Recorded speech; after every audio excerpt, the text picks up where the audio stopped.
Hello, friends, and welcome back.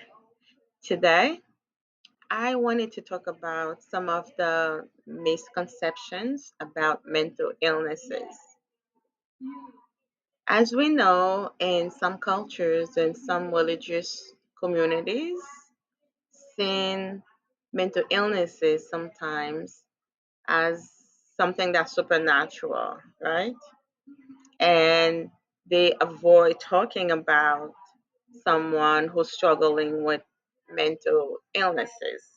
They feel like something is wrong with them, maybe because this person is sick as a result of maybe sin, and so it's a punishment, right? Sometimes we hear other people say, well, you need more faith. Um, you need to pray harder, or maybe you need to trust God more, which implies that mental illness is a spiritual weakness, right? Have you also heard that people saying if you seek for therapy, it means that you don't trust in God? Well, it's a stigma, right? Which ignore the biological roots of mental illnesses. Also, the value of professional help. So, so sometimes people said prayer, only prayer can cure mental illness.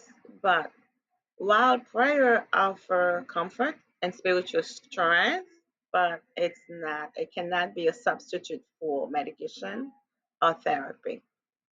Scriptures encouraging people, prayer and wise counsel. Why you think Proverb 19, verse 20 mentioned that? It's because it's important. Connection is very important. But we're not going to say all faith-based community. So there are some that recognize mental health as a multidimensional. So they believe that biological, psychological, and spiritual can definitely impact that, right? Some churches definitely accepting that the body needs healing, just like the soul, and also recognizing using therapy and emotional awareness to renew our minds, as it is written in Romans 12, verse 2, right? Okay. So it shows that thought, emotions, and coping skills come into play. And also, prior scriptures, community can be used as a source of hope and resilience, which belong to the spirituality, belief, purpose, and connection to God come into play, right? Friends, let me let you know that mental illness does not mean someone is spiritually broken. It simply means that we are human. And healing can come through divine grace and professional care. So now, friends, is the time for you to break the silence and let go of the old ideas that's hurting people who's struggling with mental illnesses and embrace, yes, embrace Psalm 34 verse 18. It says, the Lord is close to the brokenhearted, right? And save those who are crushed in spirit. God is there for each and every one of us. God reach to the lowest of the lowest. So let's be the community and the church that encourage people and let them know that they are not too broken for grace and they are not alone. That would be the ideal way to approach mental illnesses, because you know that healing can definitely come through prayer through therapy, right?